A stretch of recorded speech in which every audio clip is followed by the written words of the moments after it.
नमस्कार दोस्तों, फिर से एक बार स्वागत है आपका मेरे यूट्यूब चैनल पर। दोस्तों आज हम कराएंगे 12th क्लास का 12वां चैप्टर जिसे प्रोग्राम कहते हैं। ठीक है दोस्तों, इस प्रोग्राम का हर बार एग्जाम में एक ना एक सवाल मिल जाता है। ठीक है दोस्तों, और ये सवाल 8 नंबर का आता है, इसलिए मैंने इसको यहाँ कराने का प्रस्तुत किया है। ठीक है, और बहुत ही आसानी से सिखाऊंगा पहली बार। ठीक है दोस्तों, तो मैं बातों को करता हूँ खत्म। देखिए सवाल बहुत ही सिंपल तरीके से सिखाऊंगा। आपके सामने ऐसे सवाल लिखा आएगा कि आलेख द्वारा निम्नलिखित रेखीय प्रोग्राम समस्या को हल कीजिए। ऐसे समीकरण होंगे दोस्तों, ये समीकरण भी दिया होगा, जेड बराबर दिया होगा। सबसे महत्व होता है इसमें जेड का। ठीक है, क्योंकि जेड के बारे में ही पूछता है। जेड बराबर दिया हो तो डिट्टो ऐसा ही होगा, कुछ अलग नहीं होगा। ठीक है, जेड का अधिकतम मान पूछेगा, न्यूनतम मान पूछेगा, सबसे ज्यादा मान पूछेगा और ग्राफ बनवाएगा। ठीक है, बिल्कुल बहुत ही सिंपल है। जो मान लो ये इतना सिंपल है कि हर कोई एक बार समझ ले तो वो कर लेगा। ठीक है, आप सिर्फ देखो, आप समझ जाएंगे अपने आप। सिर्फ देखो, आप क्या करना है, कुछ नहीं करना है। पहले यहाँ से विलोपन विधि से एक्स और वाई के नंबर में वन डाल देता हूँ, आप मन डालना, सिर्फ मैं बताने के लिए आपको वन डाल रहा हूँ। यहाँ से विलोपन विधि मान लो जैसे कि हल करते हैं, उसी तरीके से एक्स और वाई के मान यहाँ से ज्ञात कर लेंगे। ठीक है, तो क्या करना है, एक्स प्लस के वाई बराबर 40 और 2x प्लस के वाई बराबर 70। तो यहाँ से मान निकलेंगे, क्या कहते हैं, और एक्स बराबर 30 और वाई बराबर 10। इतना तो सॉल्व कर लेंगे आप विलोपन विधि से, इतना तो सॉल्व करना जानते होंगे। तो दोस्तों मैं बता दूं, आपका एक बिंदु निकल आया, आपका एक बिंदु निकल आया। क्या बोलते हैं, पहला वाला एक्स का होता है और पीछे वाला वाई का मान होता है। ठीक है, यहाँ रखेंगे बिंदु और यहाँ रखेंगे जेड के अधिकतम मान या न्यूनतम मान कौन सा है। ठीक है दोस्तों, जो बिंदु ये निकल कर आया है उस बिंदु को इसमें रख दो, पहला वाला एक्स का, दूसरा वाला जेड का। तो जेड बराबर रखेंगे 5 इंटू 30 प्लस के 2 इंटू 10, कितना निकल के आएगा, 150 इंटू 20 यानी कि 170 निकल के आया पहला मान। अभी रुको दोस्तों, अभी रुको, अभी आगे नहीं बढ़ना है। ठीक है, अभी इसका भी तो काम है दोस्तों। ये समीकरण है, इसमें एक बार एक्स बराबर 0 रखो, फिर एक बार वाई बराबर 0 रखो। यहाँ से आपको मिलेगा, एक बार देखो मैं रख देता हूँ, एक बार एक्स बराबर 0 रखेंगे तो एक्स प्लस के वाई बराबर 40। ठीक है, एक बार आप एक्स बराबर 0 रखेंगे तो क्या निकलेगा, वाई बराबर 40। यही निकलेगा ना, यही निकलेगा। ठीक है, फिर आप क्या रखेंगे, तो हमारा एक और पॉइंट हमारा क्या बनता है, यानी कि हमारा बिंदु क्या बनता है, 0,40। यही बना ना, यही बना। ठीक है, यही बना। फिर एक बार आप क्या करना, एक बार बाई बराबर रखना। ठीक है, दूसरी बार समीकरण रख लो तो क्या निकलेगा, बाई बराबर रखेंगे तो भी 40 ही निकलेगा, तो उससे कोई वो नहीं है। ठीक है, फिर रखो नीचे वाली समीकरण में, नीचे वाली समीकरण में रखेंगे एक्स बराबर ये, तो बाई बराबर कितना निकलेगा, 70, बाई बराबर 70। ठीक है, फिर नीचे वाले में रखेंगे ये 0, तो एक्स बराबर 35 ऐसे निकलेगा ना दोस्तों, एक्स बराबर 35। ठीक है, आप रख लेना, इतना तो रख लेंगे ना इसको इसमें।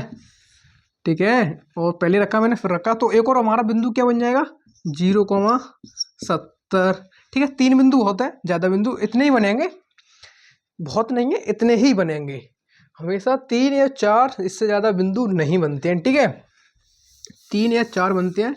मैंने पहले वाले समीकरण में एक्स बराबर 0 रखा तो वाई बराबर 40 आया। सिर्फ मैंने सुने हैं, लिख कम रहा हूँ, सुन ज़्यादा रहा हूँ, क्योंकि अभी एक ग्राफ बनेगा बहुत बड़ा सा। ठीक है, उसके लिए मैं जगह छोड़ते हुए, कोई दिक्कत नहीं, आप रख लो एक्स प्लस के वाई बराबर 40, एक्स बराबर 0, वाई बराबर 40। फिर और फिर क्या, 2x प्लस के वाई बराबर 70, एक्स बराबर 0, वाई बराबर 70। दिखाई तो दे रहा है, कुछ बड़ा जो दिखाई दे रहा होगा दोस्तों। ये 3 पॉइंट में लग गए।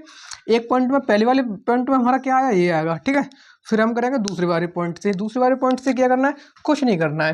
पहला वाला एक्स का, दूसरा वाला वाई का, यहाँ पर रखो जेड वाले में, बराबर 5 इंटू 0 प्लस के 2 इंटू 40। तो यहाँ से कितना निकलेगा, 80। ठीक है, फिर रखो तीसरा वाला, ये वाला रखो इसी में रखेंगे जेड बराबर 5 इंटू 0 प्लस के 2 इंटू 70। कितना निकल जाएगा, या 140, 7 दूनी 14, 140 ही निकलेगा दोस्तों। ठीक है, अब बताओ यहाँ तक कोई समस्या, कोई परेशानी हो तो बताओ दोस्तों, अब बताओ। ठीक है, तो हम बताओ क्या कह देंगे, क्या कह देंगे दोस्तों, हम कह देंगे कि हमारा बिंदु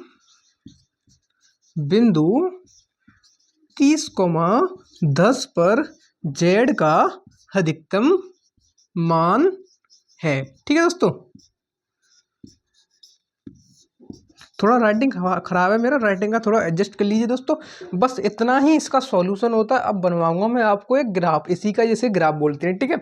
बताओ यहाँ तक कोई समस्या आई हो? देखो दोस्तों, बिल्कुल कुछ नहीं करना है, पहले बिल्कुल विलोपन विधि से इतना हल कीजिए, एक्स और वाई के मान निकालिए। जो एक्स और वाई के मान निकलेंगे और वो बिंदु हो गए आपका, वो बिंदु हो गया। फिर एक बार एक्स बराबर 0 रख दो, वाई बराबर 0 रख दो, वो और बिंदु निकले आएंगे, और बिंदु निकले आएंगे। फिर जो जितने भी बिंदु निकल के आए वो सारे जेड में रखो, सारे बिंदु जेड में। जैसे कि मैंने यहाँ रखे हैं, नंबर बाई नंबर रखे हैं, तो मेरा सबसे ज़्यादा कौन से बिंदु पर जेड का मान सबसे अधिक आया? इस पर आया ना, पहले वाले बिंदु पर आया। तो पहले बिंदु कह देंगे हम बिंदु 30,10 पर जेड का मान सबसे अधिकतम है। यही हमसे पूछ रहा था, ठीक है। तो हम इसका ग्राफ कैसे बनाएंगे? बिल्कुल देखो, ग्राफ कुछ नहीं है ग्राफ में। देखो मैं कहीं किधर मिटाता हूँ, पहले यहीं साफ कर दे रहा हूँ। ये सब कुछ बिंदु को लिख दे रहा हूँ, यहाँ पर दिखाई तो दे रहा होगा ना, इधर लिख दे रहा हूँ। मेरे बिंदु कितने थे? 30,10, 0,40, 0,70। लाइन खींचनी है यूँ करके, एक लाइन खींचनी है यूँ करके, यहाँ 0 लिखना है और देखना है कि हमारा कैसे आए हैं, यानी कि x की वैल्यू कैसे आई है। 10, 5, 10, 5, 15, 20, 25 ऐसे आई है कि और बड़ा लिखना पड़ेगा, 20, 40, 60, 80 ऐसे लिखना पड़ेगा, ठीक है। जैसे आए उसी हिसाब से लिखना पड़ता है, ठीक है। बताओ, नोट करना है यहाँ तक इधर का। मैं फिर इधर का साफ कर दूंगा, क्योंकि और ग्राफ थोड़ा बड़ा बढ़ेगा, ठीक है। जल्दी से कर लो, फिर मैं इधर का साफ करता हूँ। जल्दी से कर लो, जितना जल्दी हो सके उतना जल्दी कर लो, ठीक है। हो गया। देखो मैं इधर का थोड़ा सा मिटाता हूँ, ठीक है, और बाकी का लिखा रहने दो। ये मान लो x, ये तो x होता है, ये y होता है, आप जानते हैं सब। ये 0 यहाँ से लिखो, पॉइंट बनाओ, यहाँ लिखो। ये सब कुछ आ जाएगा। कहाँ तक लिख लें? 100 तक लिख लें। 100 के अंदर सब कुछ आ जाएगा कि ऊपर जाना पड़ेगा? 100 के अंदर सब कुछ आ जाएगा मेरे ख्याल से, ज़्यादा जाना नहीं पड़ेगा आपको, बाहर नहीं जाना पड़ेगा, क्योंकि ये 70 तक है लास्ट।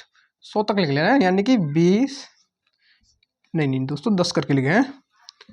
10, 20, 30, 40, 50, 60, 70, 80। 10, 20, 30, 40, 50, 60, 70, ठीक है। और आगे लिख सकते हैं आप 100 तक इधर, 100 तक इधर लिख सकते हैं, ठीक है। अब आपको क्या करना है? बिंदु देखने हैं, ठीक है। बिंदु क्या देखने हैं? ये वाला बिंदु देखो दोस्तों, पहला वाला होता है एक्स का, ये एक्स 0, ठीक है। ये दूसरा वाला होता है ये 40, 40 कहाँ? यहाँ पर, ठीक है। तो ये कहाँ आएगा? यहाँ आएगा, ठीक है। और ये क्या है? पहला वाला एक्स 30, 30 कहाँ? यहाँ पर, ठीक है। तो यूँ लाइन है। और पीछे वाला 10, 10 कहाँ? यहाँ पर, तो यूँ पीछे वाली 10 पर, आगे वाली 30 पर, ठीक है। यूँ मिला देनी है, बस इतना करना है। बस इतना करने के बाद 0, 40, 0 पे जे, 40 पे जे, इतना ही छोड़ दो। 0, 70, 0 पे जे, और 70 यहाँ, 70 यहाँ, ठीक है। आप कहेंगे कि इसमें ग्राफ में ऐसा क्या बन गया? कुछ ऐसा दिखाई दिया? नहीं, कुछ नहीं दिखाई दिया। अभी रुको, सिर्फ आप इतना देखो, यहाँ तक कुछ दिक्कत आई हो तो बताओ, सिर्फ यहाँ तक देखो।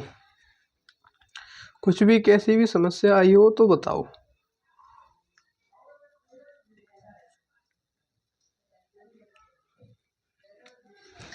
बताओ, कोई समस्या आई हो तो बताओ, ठीक है। कुछ समस्या नहीं आई, एक पॉइंट यहाँ भी रख दिया, एक पॉइंट यहाँ भी रख दिया इसके हिसाब से। और देखो दोस्तों, ये 3 पॉइंट हो गए किसके? पहले वाले समीकरण के। हमने सिर्फ इसका मान इसमें तो रखा, तभी तो हमारे ये वाले और ये वाले 2 पॉइंट निकल के आए थे, ये और ये। फिर मैं करके सॉल्व करके बता दे रहा हूँ। एक बार x बराबर 0 रखेंगे तो y बराबर 40 आएगा। एक बार y बराबर 0 रखेंगे तो x बराबर 40 आएगा। जब x बराबर 40 आएगा तो इधर भी तो 40 पे जाना पड़ेगा। जब इधर 40 पे जाना पड़ेगा तो हमारा समीकरण क्या बनेगा? एक 40 और 0 नहीं बनेगा। जब 0, 40 बना तो 40 0 भी बनेगा और 70 0 भी बनेगा, 70 0 भी बनेगा, ठीक है। ये भी बनेगा, ये भी बनता है, इसका विपरीत भी बनता है। तो कुछ नहीं करना होता है, सिर्फ क्या बोलते हैं 0, 70। यहाँ पर जो पॉइंट हम इधर लगाते हैं वही पॉइंट हम इधर लगा दें, सिर्फ इस वाले समीकरण को छोड़कर। मेरी बातों पर ध्यान देना, मैं क्या कहने जा रहा हूँ आगे। सिर्फ इस वाले पॉइंट को, यानी इस वाले बिंदु को छोड़कर जो पॉइंट हमने इधर लगाए थे वही पॉइंट हम इधर लगा देंगे, ठीक है। इधर लगा देंगे। फिर क्या करना है? कुछ नहीं करना, 70, 40 और इसको आपस में जॉइंट करना है। आप कहेंगे ये कैसे हो गया? यही बोलेंगे आप, ये कैसे होगा? एक और बात ध्यान रख लो, इसका थोड़ा सा कंसेप्ट है। क्या कंसेप्ट है, यहाँ पर अगर हम दोनों पॉइंटों को मिलाएंगे तो हमेशा हमारा 40 और 70 ही मिलेगा। यहाँ इन दोनों में से अगर देखा जाए तो या तो फिर 0 0 बनेगा, ऐसा ही बनेगा। एक बार आप समझने का थोड़ा सा प्रयत्न करें, हमेशा 40 70 और 70 40 को ही मिलाया जाएगा। एक बार यहाँ 40 है तो यहाँ 70 ले लो, एक बार यहाँ 40 है तो यहाँ 70 ले लो, ठीक है। क्या पॉइंट रखना याद, हमेशा इसको विपरीत को आमने सामने लाइनों को मिला देते हैं, और जो इसके अंदर जो पार्ट आता है उसको आप जो लाइन खींच सकते हैं, लाइन ना खींचे तो भी कोई परेशानी नहीं है, ठीक है दोस्तों। ये बन गया आपका ग्राफ, ठीक है। मैंने मार्कर से बनाया इसलिए थोड़ा सा टेढ़ा या मेढ़ा हो गया है। बिल्कुल सही और सटीक बनाने के लिए आपको फुटा वगैरह की ज़रूरत पड़ेगी, ठीक है। बिल्कुल मैंने क्या सिखाया, अब देखो दोबारा से मैं उसी बात को रिपीट करता हूँ। आपको क्या करना है, पहले आपको इन समीकरणों को हल करना है और एक्स वाई के मान निकालने हैं। वो आपका पहला बिंदु होगा, आपका पहला बिंदु होगा, ठीक है। पहला बिंदु जो निकल के आए उसको आपको इस जेड में रखना है, ठीक है। फिर क्या करना है, फिर एक बार x बराबर 0 फिर y बराबर 0, फिर आपके वो दूसरे बिंदु निकल के आएंगे। फिर दूसरे वाले समीकरण में ऐसा x बराबर 0 y बराबर 0, फिर आपके और समीकरण और बिंदु निकल के आएंगे। आपके ये बिंदु निकल के आएंगे, इन सब बिंदुओं को आपको जेड में रखना है, ठीक है। क्या करना है, इन सब बिंदुओं को आपको जेड में रखना है। आगे का प्रोसेस, बिंदुओं को जेड में रखने के बाद जो यहाँ बिंदु हों उन बिंदुओं को यहाँ पर प्रदर्शित करना है ग्राफ पर। कैसे प्रदर्शित करना है वो आप सीख चुके हैं यहाँ से, ठीक है। पहला वाला बिंदु, दूसरा वाला बिंदु, तीसरा वाला बिंदु, चौथा वाला बिंदु, और डायरेक्ट कोई ज़्यादा कंसेप्ट याद रखने की जरूरत मत दो। बस इतना देखो क्या क्या है हमारे पास, 30 है, 10 है, 30 और 10 हमने पहले प्रदर्शित कर दिया। फिर हमारे पास क्या है, 0 40 0 70 0 40 ऐसा है। जो पॉइंट हम इधर टिक लगाएंगे उधर इधर टिक लगा लो, बस एक ही कंसेप्ट रख दो। जो इस लाइन पर टिक लगाएंगे वही पॉइंट हम इस लाइन पर टिक लगा लेंगे, बस इतना रख लिया। फिर आपस में एक दूसरे के यानी कि 0 70 हमारे पास दो बिंदु हैं, 0 0 40 70, तो हम 40 70 को और 70 40 को, 40 70 और 70 40 को आपस में लाइन से क्रॉसिंग कर देंगे, ठीक है। और जो बीच में जो पार्ट आ जाएगा उसको हम रंग देंगे, रंग यानी कि लाइन खींच देंगे उसके अंदर। बस इतना ही है सवाल में, और ये सवाल हमेशा 8 अंक का पेपर में आता है। बताओ, अब कोई दिक्कत हुई हो तो बताओ, अगर छोटा सा भी डाउट हो तो बताओ। दोस्तों मैं एक टेस्ट डाल रहा हूँ सेकंड वाले चैप्टर यानी सेकंड वाले भाग का, ठीक है। फर्स्ट वाले भाग का अभी मैंने आपको मिला या नहीं मिला आप कमेंट करके बताएं, फिर मैं दिखता हूँ, ठीक है। और मैं सेकंड वाले भाग का टेस्ट डाल रहा हूँ, उस टेस्ट को लगाइएगा। फिर जब और समय बाद थोड़े 2-3 दिन बाद फिर मैं पूरे मैथ का डालूंगा। अभी तो मैंने भाग बनकर डाला था, ठीक है, भाग बनकर डाला था, आपको पता नहीं मिला होगा या नहीं मिला होगा, ठीक है दोस्तों। अब मैं डालने जा रहा हूँ भाग 2 का टेस्ट, आप लगाइएगा पूरा।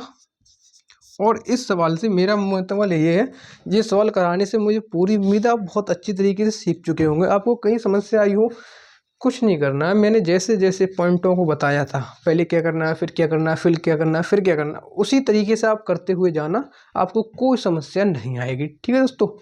और टेस्ट में डाल रहा हूँ, टेस्ट को लगाइएगा, ठीक है। और पहला वाला टेस्ट आपको मिल गया है तो ठीक है, अगर नहीं मिला है तो आप कमेंट कीजिएगा, फिर मैं देखता हूँ कहाँ दिक्कत आ रही है, ठीक है।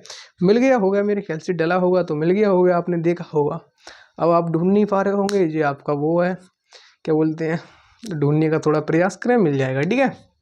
आगे पीछे होगा वीडियो में कहीं पर, ठीक है दोस्तों। तो मिलते हैं आगे नेक्स्ट, उसमें ऐसे ही हर एक टॉपिक का एक नया सवाल और नई उसके साथ सीखेंगे। बिल्कुल एक थोड़ा सीखेंगे, अच्छा सीखेंगे और जोरदार सीखेंगे, ऐसा सीखेंगे जिसे ना भूला जा सके, ठीक है। अब आप कहीं इसे भूल सकते हो, इतना सिंपल तरीके से सिखाया है, ठीक है दोस्तों। तो मिलते हैं आगे, जय हिंद साथियों, करिएगा।